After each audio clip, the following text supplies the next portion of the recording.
प्रिन्टहरुमा normal डिस्ट्रिब्युसनमा हामीले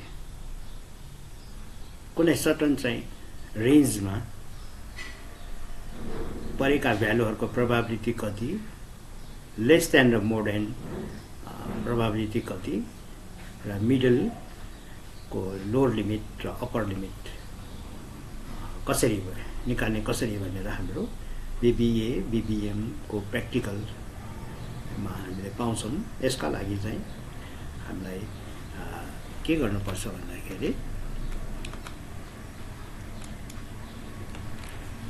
एउटा उदाहरणबाट यो प्र्याक्टिकललाई बुझौं। क्वेशनमा के भन्छ भन्दाखेरि Panchakanya group of industries produces the tube. The length of tube is found to be normally distributed with population mean 100 cm and standard deviation of 5 cm. Calculate the probability that a random sample of one tube will have a length of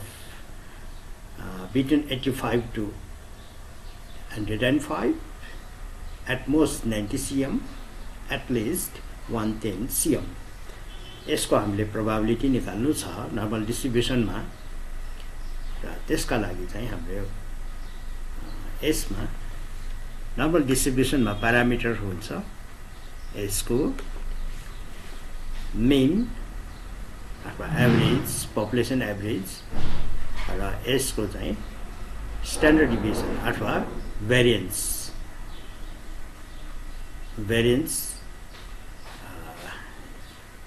भयो भने हाम्रो चाहिँ कुनै पनि normal डिस्ट्रिब्युसनमा परेको भ्यालुको चाहिँ probability हामीले निकाल्न सक्छौं र यसका लागि हाम्रो सोलुसनमा के हुन्छ भन्दाखेरि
यसमा पहिला प्यारामिटर इन्ट्री गर्नुपर्छ।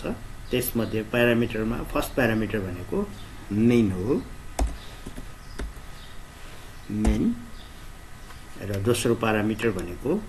Standard deviation.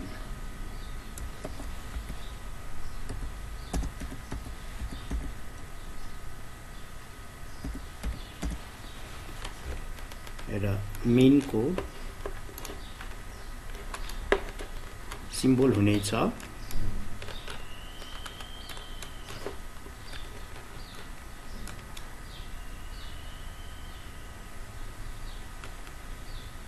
म्यू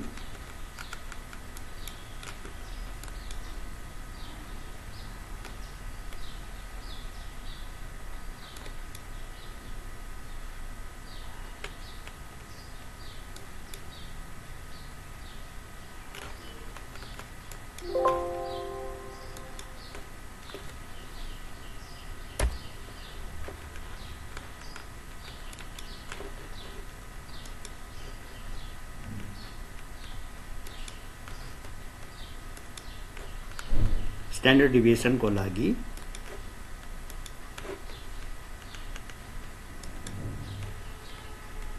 सिग्मा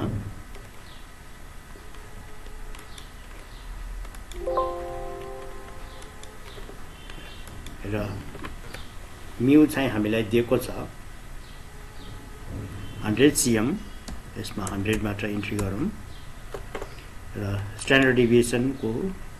लागि दिएको छ 5 cm र cm 5 मात्र इन्ट्री गरौँ र यो चाहिँ गिभन हो गिभन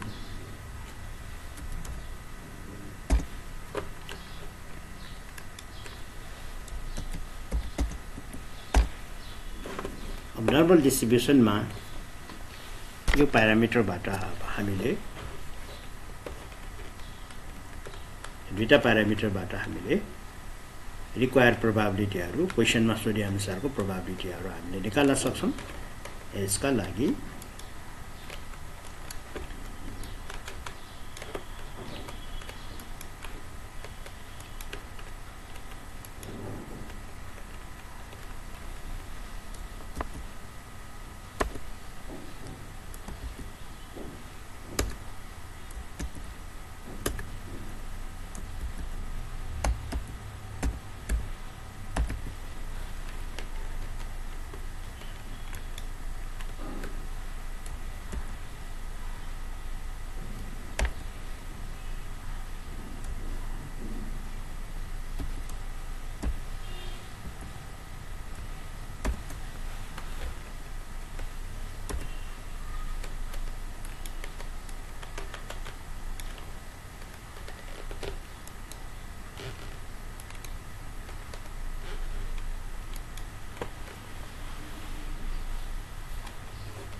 यसमा हामीले निकाल्नु पर्ने प्रोबेबिलिटी नर्मल डिस्ट्रिब्युसन एउटा कन्टिन्युअस डिस्ट्रिब्युसन भएकोले यसमा पर्टिकुलर पोइन्टको प्रोबेबिलिटी हामी निकाल्न सक्दैनौं यसमा रेन्ज हुनुपर्छ मिनिमम पनि कुनै रेन्ज हुनुपर्छ चाहे त्यो निकै नै सानो किन नहोस् हामीले रेन्ज चाहिँ दिनुपर्ने हुन्छ यसमा अब हामीलाई सोधेको छ बिट्विन 85 र 105 हुन सक्ने सम्भाव्यता अब यसका लागि पहिलो क्वेशनमा बिट्विन 85 to 105 85 to 105 भनेको छ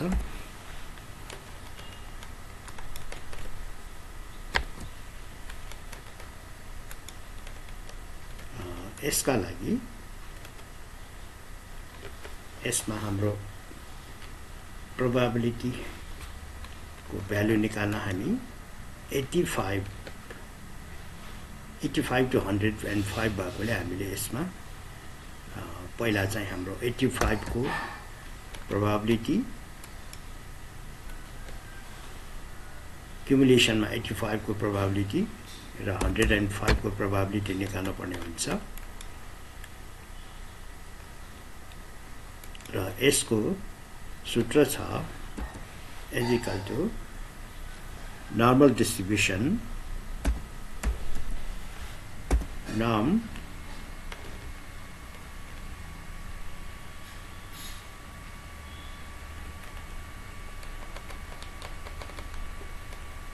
normal distribution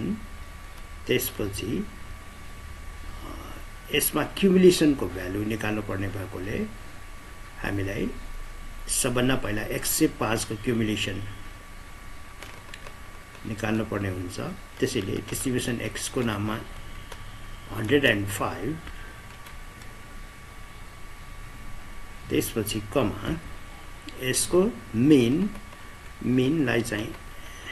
मीन हामीले डिस्ट्रिब्युसन को मीन 100 छ यसलाई हामीले एकचोटी यसलाई हामी फिक्स गरौँ त्यसपछि स्ट्यान्डर्ड डिभिएसन को भ्यालु 5 हो स्ट्यान्डर्ड डिभिएसन यसलाई पनि हामीले एकचोटी फिक्स गरौँ र नर्मल डिस्ट्रिब्युसन एउटा कन्टिन्युअस डिस्ट्रिब्युसन भएकोले यसमा प्रोबेबिलिटी मास फंक्सन भन्दा पनि हामीले यसमा क्युमुलेसन गर्नुपर्ने हुन्छ यसमा त्यसैले यसमा नर्मल डिस्ट्रिब्युसनमा हाम्रो चाहिँ भ्यालु चाहिँ हाम्रो क्युमुलेसन 85 सम्मको क्युमुलेसनमा लिनुपर्छ त्यसैले यसमा हाम्रो ट्रुमा चाहिँ लगाउनु पर्ने हुन्छ यसमा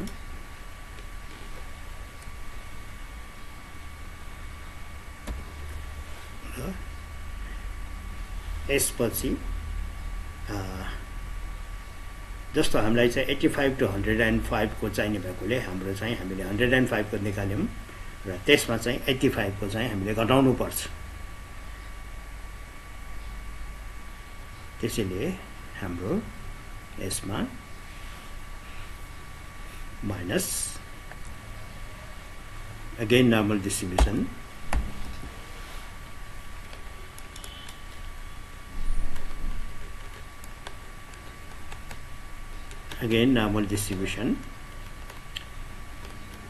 त्यसपछि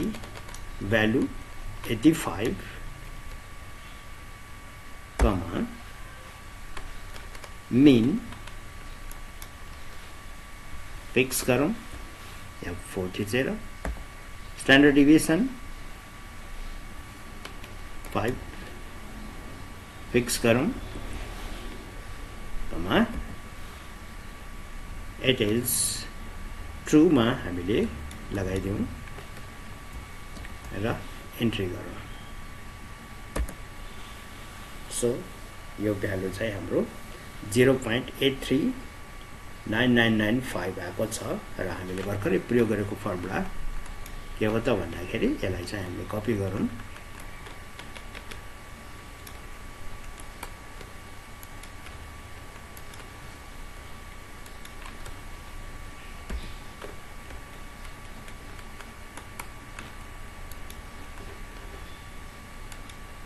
हाम्रो क्वेशन नम्बर 1 सल्भ भएको छ। अब क्वेशन नम्बर 2 को हकमा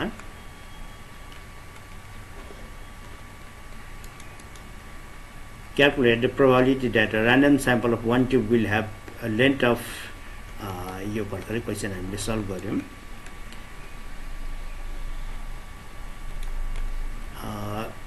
at most 90 centimeter को लागि हाम्रो probability at most 90 centimeter at most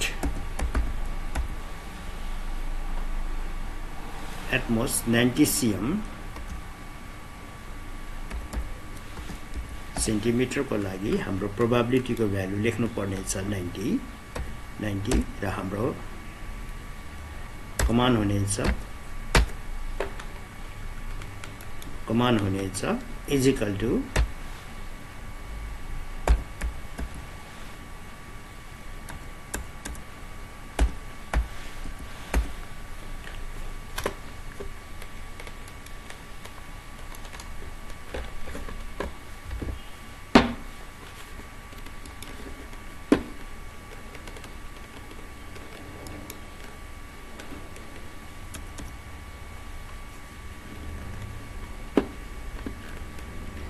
norm based त्यसपछि हाम्रो भ्यालु कुनको चाहिँ निकाल्ने हो त्यसको भ्यालु दिनुपर्ने छ कमा यसको मेन दिनुपर्ने छ र यसलाई पनि फिक्स गरौँ हामीले या 40 कमा दिउँ। त्यसपछि यसको स्ट्यान्डर्ड डिभिजन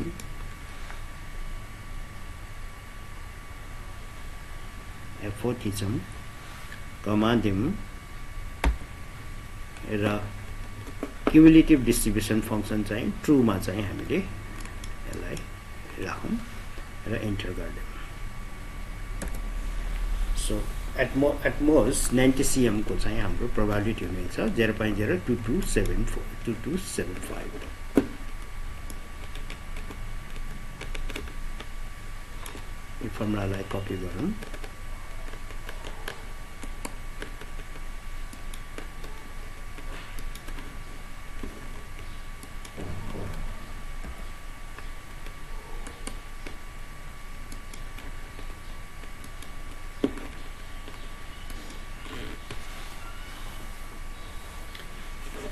अब हाम्रो तेस्रो क्वेशन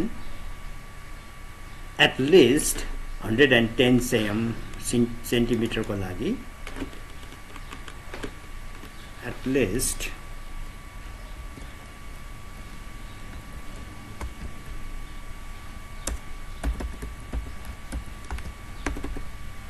110 cm को हकमा यसको प्रोबेबिलिटी लेखौं at least 110 को लागि 110 र s को कमान हुनेछ जस्तो कि यसमा एटलिस्ट भनेपछि हाम्रो 0 देखि काउन्ट यसमा चाहिँ एटमोस्ट को गणना हुन्छ एटलिस्ट को हुँदैन कमान अनुसार त्यसैले हामीले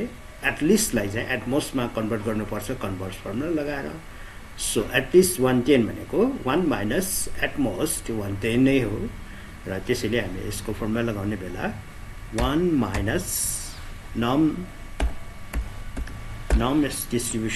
डिस्ट्रिब्युसन र यसमा भ्यालु कमा मेन फिक्स गरौँ कमा स्ट्यान्डर्ड डिभिएसन फिक्स गरौँ कमा र क्युमुलेसनमा ट्रु भनेर यसलाई चाहिँ बन्द गरिदिउँ र this is the value of at least 10 को चाहिँ भ्यालु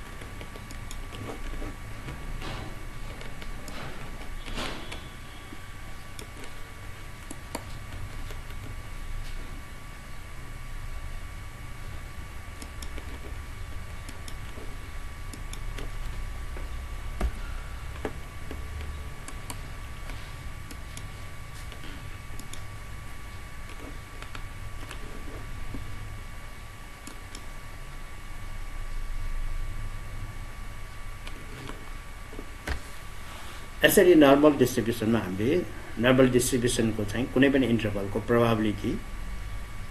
हामीले निकाल्न सक्छौं बाइ